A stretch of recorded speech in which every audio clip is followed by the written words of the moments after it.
I don't know if you've noticed this, and if you haven't, I'll just tell you. When you connect an app to a QuickBooks Online file, the client gets an email saying, hey, this app has been connected.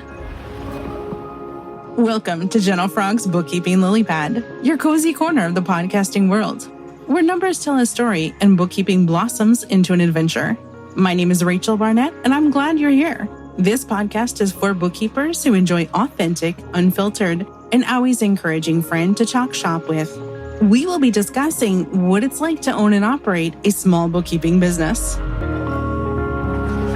One of the things that I've done, and I'm glad that I do this, is that I put together kind of a welcome and what to expect guide. I send this to prospective clients when I send out their proposal, and then also in the engagement letter, I link a copy of it. I'll put a copy in the show notes in case you want to take a look at it and take inspiration from it. I think there's a lot that goes on in the discussion when you're talking to a new client and you're saying, here's my business and here's how we work and here's how we can help you. And I think we're all guilty of this. We hear and we don't retain everything and we get overwhelmed. And even if the call is recorded, even if you go back and watch the recording, there still are things that maybe you didn't quite pick up on, or maybe they weren't articulated super well. I think having a welcome guide for new clients is going to be one of those resources that really helps your client get a sense of what they can expect. So I just want to run through what's in my welcome and what to expect guide, just in case this is helpful. So in the beginning, after the cover sheet, it says, we've outlined some expectations and processes to help ensure the best possible working relationship. If you have any questions, you can always reach out to us at rachel@generalfrog.com.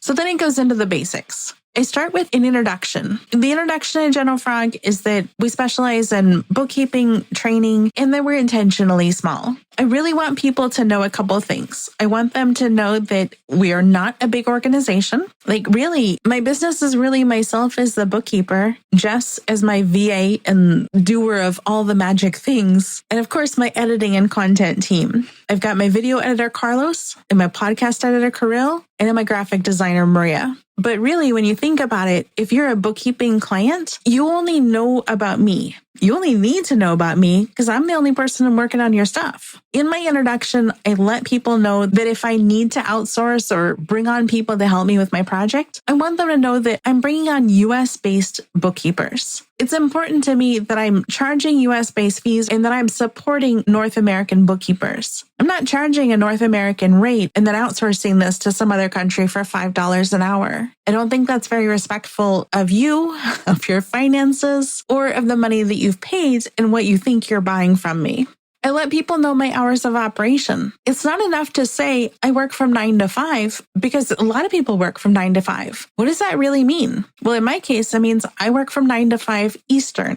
I want people to know when they can get a hold of me, and also if they're on the West Coast, why they might see my calendar has availability for 6 in the morning because I'm in Eastern time zone. I let people know that I recognize US and Canadian holidays. In addition to the hours of operations, I indicate what holidays we're off. And very broadly, I just say it's going to be both US and Canadian holidays. I go on to let people know how they can communicate with me. The answer to this is via email or via the portal if they're an existing client. I really want people to communicate via the Keeper portal because it keeps me organized. I get so much email just in general, plus the spam email, plus the newsletter emails. I don't want my clients to email me as well because I don't want to accidentally miss one of their messages. I let clients know what they can expect and how 1099 processing works. I talk about deadlines and client responsibilities. For example, I want clients to be able to file their taxes in a timely manner. In order to do that, I need them to answer all of my open questions by January 31st. I don't want to be scrambling to get stuff done in March because they finally decided to answer a year's worth of questions.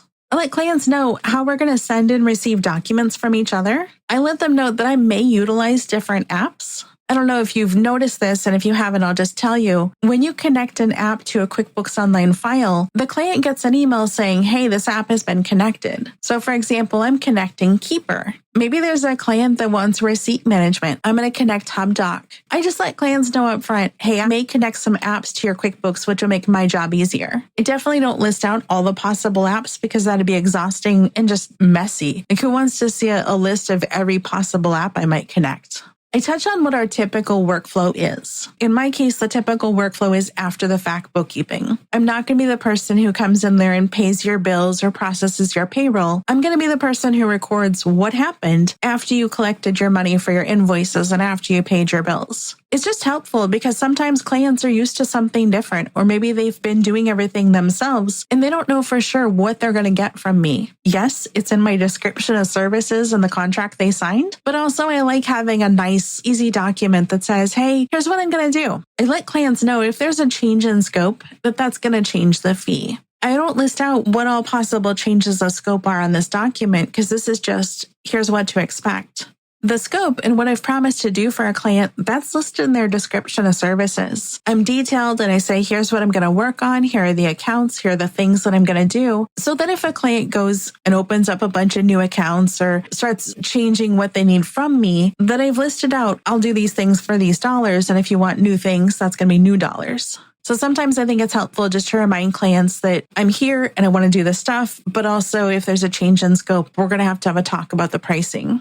I wrap up the what to expect document with kind of a cutesy graphic of a frog at a computer. And the title of it just says, help a frog out. This is where I gently let people know that I don't really want them to help me with their bookkeeping. I do want them to go create the invoices if they want invoices for their clients, but I don't want them changing expenses and logging stuff from the bank feeds. I don't want it to be a collaborative process because I find that it gets messy and confusing if we have too many people in the QuickBooks files making changes to the files. This is the kind of thing that I need to gently say, but I don't always remember to bring it up in every discovery call with a client. It is in the contract, but I think it doesn't hurt to reiterate, please don't help me. Please let me organize your QuickBooks. I've seen other bookkeepers create their own welcome and what to expect file. Everyone who does this is going to do it their own way. There isn't a right way. There really isn't a wrong way. The big idea is just to give your potential client or your existing client some peace of mind that you're professional, that you've thought out how you work, and you've communicated how you work.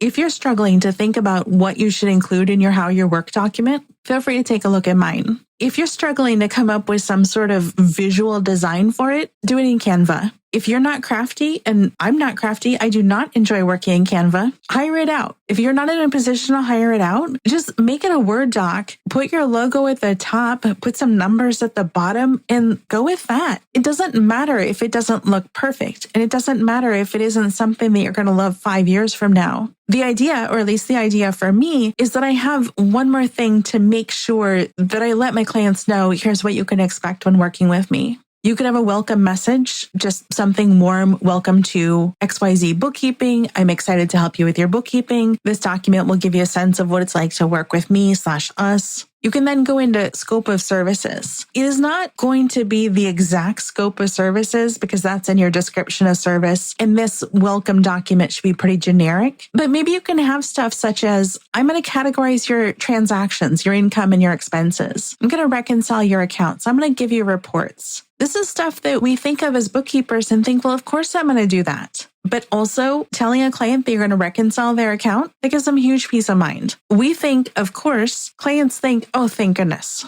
So don't hesitate. Talk about your communication and response times. And as I'm looking at this, I'm like, I don't know if I have that in my document. I should go double check and make sure. Yes, I have how we communicate. In my case, we communicate via the portal. Maybe in your case, it's via email or it's via Slack or via Discord. And then what's the expected response time? Are people going to get a response from you same day? Is it going to take 3 days, a week? It doesn't matter what the answer is. You just need to be able to identify and communicate how your business works. You might let your clients know what they need to provide to you. Is your firm one of the firms that says, hey, look, it's fine if you upload your bank statements? Or does your firm say, no, you have got to give me access for me to pull my own records. I am unwilling to pause my work and wait for you to get around to sending me your documents. It goes on. How your work is scheduled. Billing and payment policies. Confidentiality and security. What happens if we part ways, as well as FAQs and any additional notes.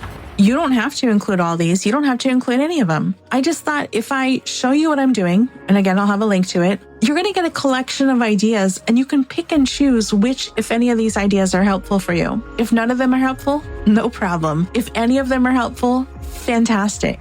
If you do create a How We Work document and if you want to share it, I'd love it if you send it to me. If you do send it to me, let me know, can I share it with others or is it just for my eyes? I want to support and promote other people. I want to share ideas, both mine and others, if I have permission. I don't want to just go willy-nilly sharing your ideas. So anything I can do to help you, I'm totally on board. All right, thanks.